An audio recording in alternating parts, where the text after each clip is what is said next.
जिसकी फैक्ट्री नहीं चलती हो, प्रॉपर्टी की आप खरीदारी बेचादारी करते हो, प्रॉपर्टी से जुड़ा हुआ काम करते हो, या लोहे से जुड़ा हुआ करते हो, या फैक्ट्री आदि का कर्म करते हो, कोई मैन्युफैक्चरिंग करते हो, वो नहीं चल रहा, तो हनुमान जी के उल्टे पांव का सिंदूर लीजिए और हनुमान जी के दूसरे नंबर के भाई गतिमान का नाम लीजिए। किसका नाम लेना है? गतिमान। गतिमान का नाम लेकर फैक्ट्री के बाहर या फैक्ट्री पर एक स्वस्तिक का निर्माण कर दीजिए, हनुमान जी के उल्टे पांव के सिंदूर और गतिमान का नाम लेकर। कभी आपकी फैक्ट्री कोई काम नहीं निकालेगी, उन्नति की ओर ही लेकर जाएगी, कभी घाटे की ओर नहीं जाएगी। गतिमान का नाम, रतिमान, केतुमान, मतिमान, ये जितने भी नाम है हनुमान जी के भाइयों के, ये सब कल्याण करते हैं। एक एक नाम कल्याण करते हमारे, एक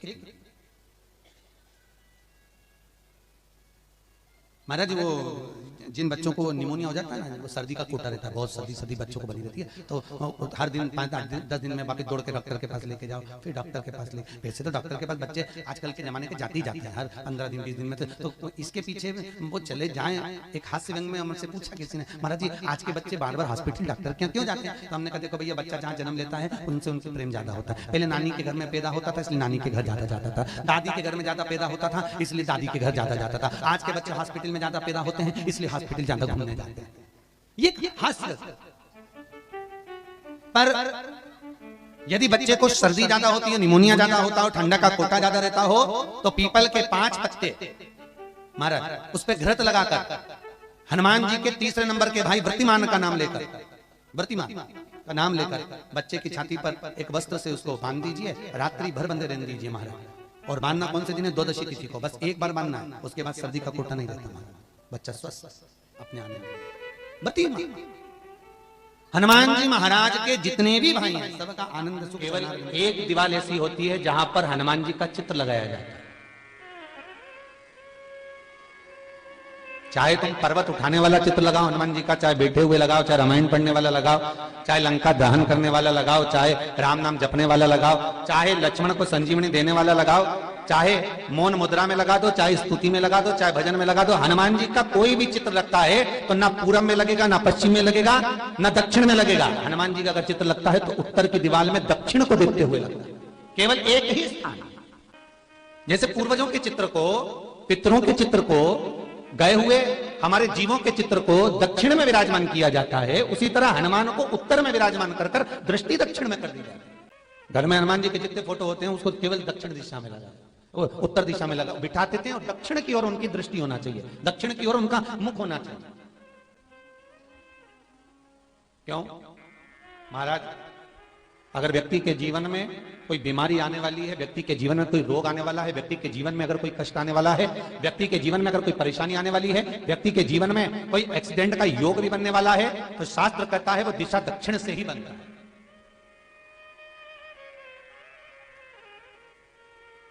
ये दक्षिण जो दिशा है ये यम की दिशा है। यहां संपूर्ण परिवार के साथ यमराज अपने आनंद में निवास करता है, यम दिशा। और जब हमारे घर में, हम ये नहीं करें कि आप हनुमान जी का फोटो लगाओ, हम ये भी नहीं करें, आपके घर में हो और आपने अगर विराजमान कर रखा है किसी दिशा में, तो हमारा तो निवेदन रहेगा, अभी तक आपने अगर जैसा रखा, पर एक बार दिशा बदल कर देखना कि रोग, बीमारी, कष्ट, दुख, तकलीफ में आपको लाभ मिला कि ना मिला। हनुमान जी ने केवल दक्षिण दिशा की ओर अगर मुख कर हमने विराजमान कर दिया, फोटो ही विराज दिया। हम ये नहीं कहेंगे आपसे कि आप बाजार से फोटो खरीद के लाओ फिर लगाओ, नहीं, आपके घर में हो।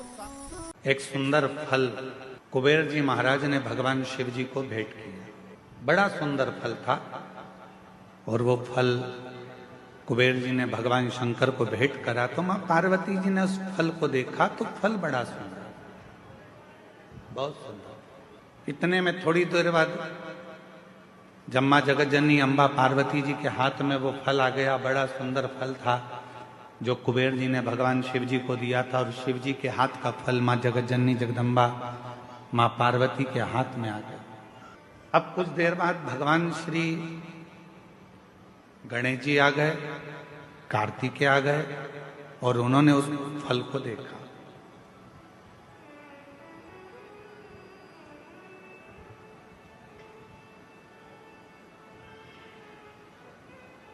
अब इतना सुंदर फल था कि कार्तिकेय जी भी देखकर उसकी ओर थकित रह गए और भगवान श्री गणेश जी महाराज भी उसको देखकर थकित रहे। कभी कभी ऐसा होता है, माँ को मायके से साड़ी मिलती है, कभी कभी ऐसा होता है और माँ को मायके से साड़ी मिलती है, वो साड़ी बहू को भी पसंद आ जाती है और बेटी को भी पसंद आ जाती है। अब थोड़ा चक्कर पड़ जाता है कि वो साड़ी जो मायके से मिली है वो माँ को भी पसंद आ रही है और बेटी को भी, बहू को भी पसंद आ रही है। अब माँ भी सोच रही है कि साड़ी को मैं पहन लूंगी, और बहू ने विचार करा यदि मम्मी मुझे ये साड़ी दे दें तो मुझे बहुत अच्छी लग रही है, पर मांगूंगी तो अच्छा नहीं लगेगा क्योंकि मम्मी को उनके भाई ने दी, मम्मी को उनके परिवार वालों ने दी।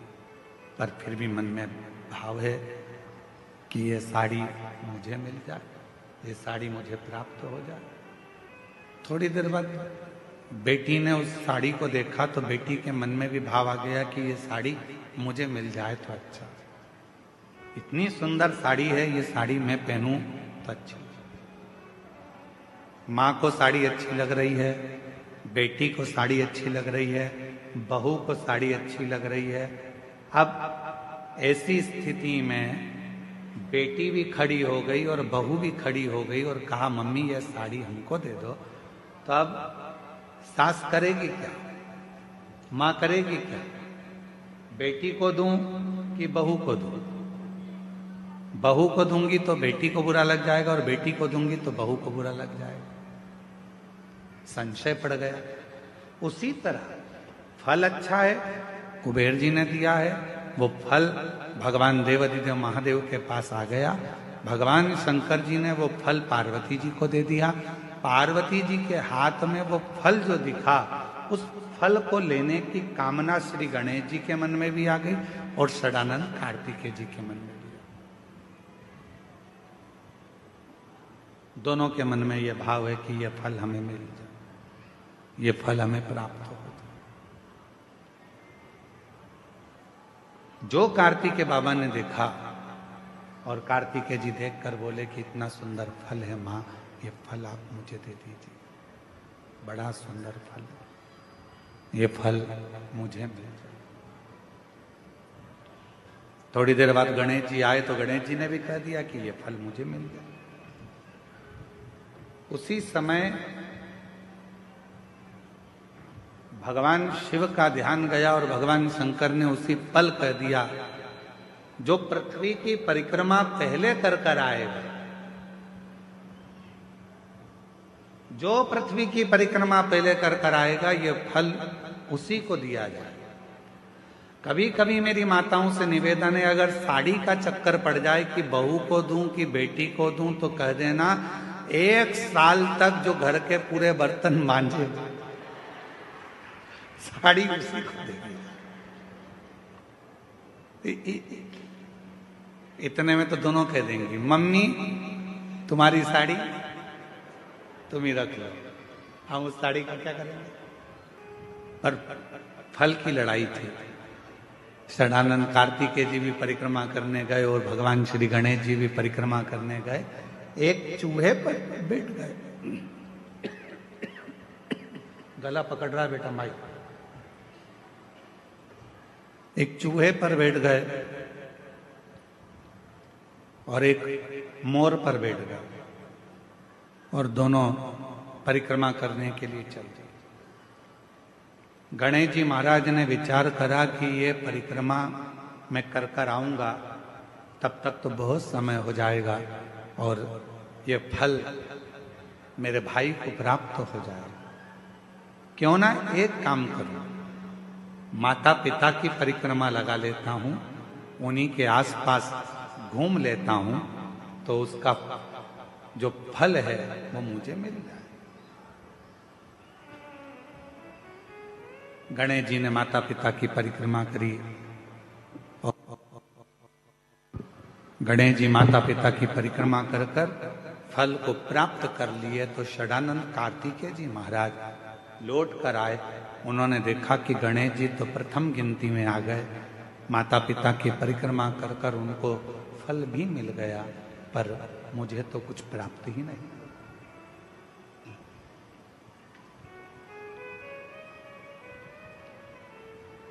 बात फल की नहीं है,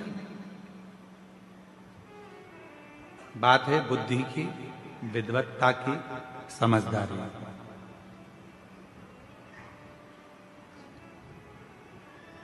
दुनिया का ऐसा कोई फल नहीं है जो आपको नहीं मिल सकता। दुनिया का ऐसा कोई काम नहीं है जो पूरा नहीं हो सकता।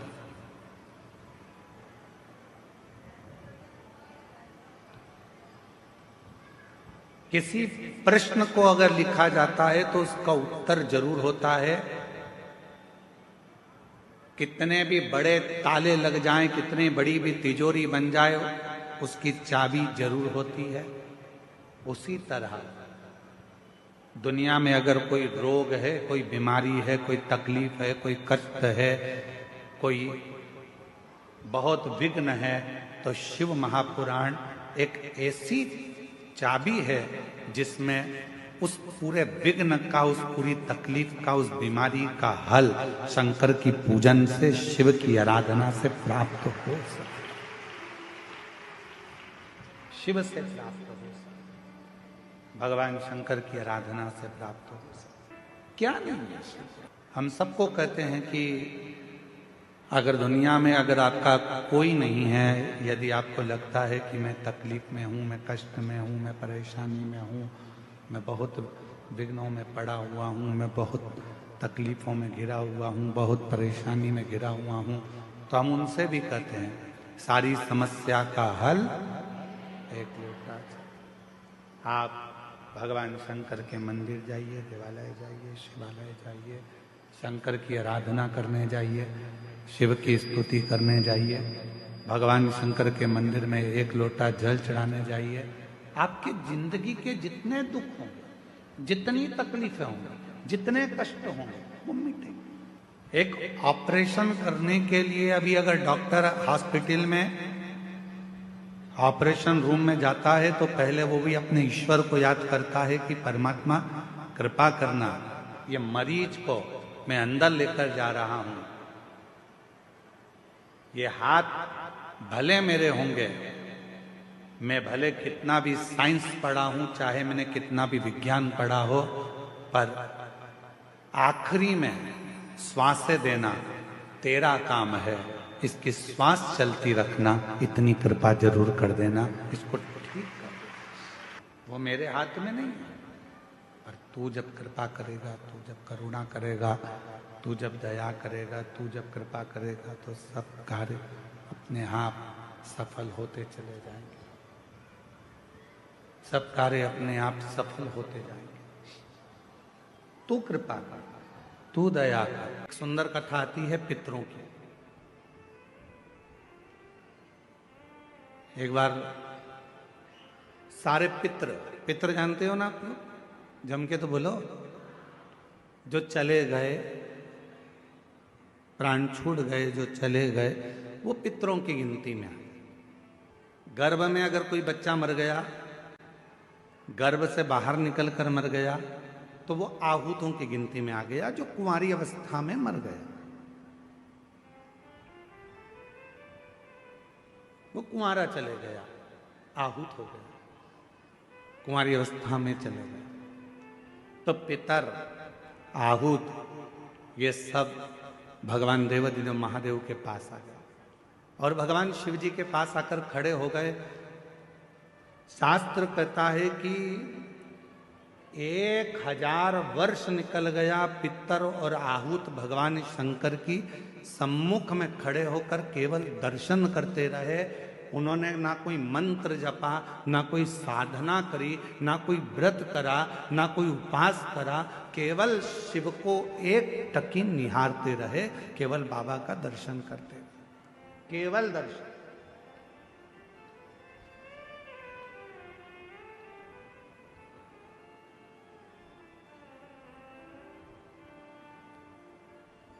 कितना फल है दर्शन का, जरा देखिएगा। 1000 वर्ष तक पितर आहूत ये सब शिव जी का दर्शन कर रहे हैं। 1000 वर्ष बोले कुछ नहीं है, ना मंत्र बोला, ना तप करा, ना साधना करी, केवल भगवान का दर्शन किया, खड़े रहे बस भगवान के इंतजार में। भगवान के नेत्र खुलेंगे, बाबा हमको देखेंगे, देखेंगे तब हमें वर देंगे। शिव जी 1000 वर्ष की समाधि में लीन थे और बाबा देवाधिदेव महादेव जब 1000 वर्ष की समाधि में लीन थे, नेत्र खुले नहीं थे। आज बाबा ने 1000 वर्ष की समाधि से अपने नेत्र को खोला और 1000 वर्ष के समाधि पर जैसे ही बाबा के नेत्र खुले तो सबसे पहले पितर और आहूत पर भगवान की दृष्टि गई। भोलेनाथ जी का निगाह गया, बाबा ने देखा,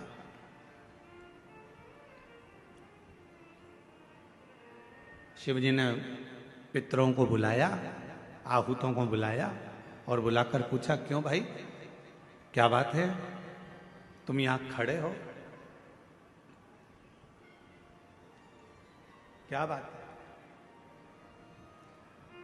बस देवाधिदेव महादेव बाबा पूछने ही वाले थे, इतनी देर में नंदी दौड़कर आ गया और नंदी दौड़कर आया और आते से ही भगवान भोलेनाथ जी से बोला, प्रभु आपने तो इनको अब देखा है, जितने समय से आप तप कर रहे हो उतने समय से ये बाहर खड़े होकर आपका दर्शन कर रहे हैं, इंतजार कर रहे हैं। नेत्र खुलेंगे बाबा हमें वर देंगे, नेत्र खुलेंगे बाबा हमें वर देंगे। 1000 वर्ष इन पितरों को हो गया, 1000 वर्ष इन आहूतों को हो गया, आपका दर्शन कर रहे हैं प्रभु, आप इन्हें वर दे दीजिए। शिव जी ने पितरों से पूछा, तुम क्या चाहते हो, तुम्हें चाहिए क्या? आहूतों से पूछा, तुम्हें क्या चाहिए, तुम बोलो। पितर और आहूत दोनों एक ही बात बोले, प्रभु संसार के लोग श्राद्ध पक्ष में हमको जल देंगे। संसार के लोग जब श्राद्ध आएगा, 16 श्राद्ध 16 दिन के आएंगे, तब ब्राह्मण को भोजन कराएंगे, पिंडदान करेंगे, तर्पण करेंगे, श्राद्ध करेंगे, तर्पण में जल देंगे, तब हमको जल प्राप्त होगा, तब हमको भोजन प्राप्त होगा, तब तक हम भूखे रहेंगे। इसलिए प्रभु एक कृपा कर दो कि ऐसी कोई व्यवस्था कर दो कि घर के लोग, परिवार के लोग, कुटुंब के लोग, कोई भी प्रतिदिन या हफ्ते में एक बार कैसे भी उनके माध्यम से हमें जल प्राप्त हो जाए और हम तृप्त हो जाएं। भगवान देवाधिदेव महादेव ने वर दे दिया पितरों को, आहूतों को। क्यों चिंता करते हो?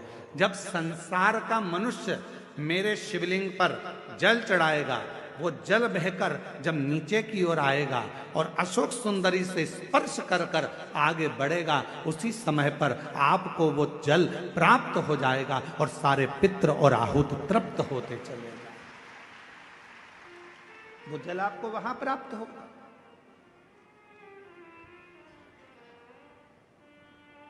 अब कई लोग कहते हैं, गुरुजी हमारे यहां पितृदोष हो गए।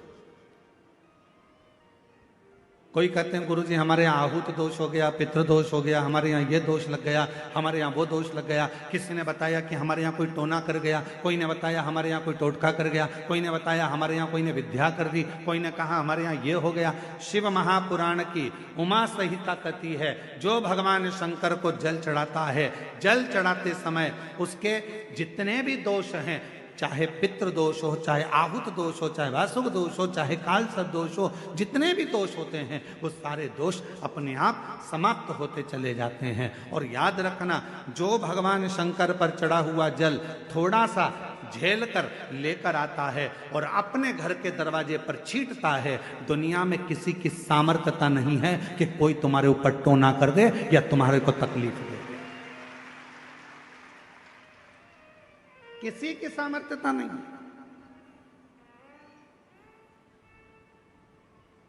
हम तो बाबा के भरोसे चलते हैं, हम तो बाबा के भरोसे चलते हैं। ये दुनिया वाले जलते हैं, ये दुनिया वाले, बोलो बोलो, जलते हैं। हम तो बाबा के भरोसे चलते डमरू वाले के भरोसे चलते काशी वाले के भरोसे चलते सीहोर वाले के भरोसे चलते देवघर वाले के भरोसे चलते डमरू वाले के भरोसे चलते हम उस पर आश्रित होकर चलें। जब हम पूर्ण आश्रित हो जाएंगे तो वो हमको संभाल। क्या चाहिए मेरे भोले बाबा को? ना तो मेरे भोले बाबा को तुमसे धन चाहिए, ना मेरे भोले बाबा को तुमसे दौलत चाहिए, ना मेरे शंकर भगवान को तुमसे संपदा चाहिए, ना मेरे शंकर भगवान को तुमसे कोई प्रॉपर्टी चाहिए, ना मेरे शंकर भगवान को तुमसे कोई संपदा चाहिए। कोई तुमसे कहे कि शंकर भगवान को 1 किलो भोग रोज लगाना पड़ेगा तो समझ लेना कि बेवकूफ बना रहा। कोई तुमसे कहे कि शंकर जी को 5 किलो दूध रोज चढ़ाना पड़ेगा, समझ लेना कि बेवकूफ बना रहा है। कोई तुमसे कहे कि 25 किलो घी का दिया शंकर जी को लगाना पड़ेगा, समझ लेना बेवकूफ बना रहा है। अगर कोई तुमसे कहे कि शंकर भगवान को इतना सारा प्रसाद चढ़ाना पड़ेगा तो समझ लेना कि पागल बना रहा है। मेरा भोले बाबा तुम्हारे प्रसाद का भूखा नहीं है, मेरा भोले बाबा तुम्हारे दूध का भूखा नहीं है, मेरा भोले बाबा तो केवल तुम्हारे निर्मल मन का भूखा है, सच्ची भक्ति का भूखा है और हृदय का भूखा। तुम्हारे मन से, तुम भाव से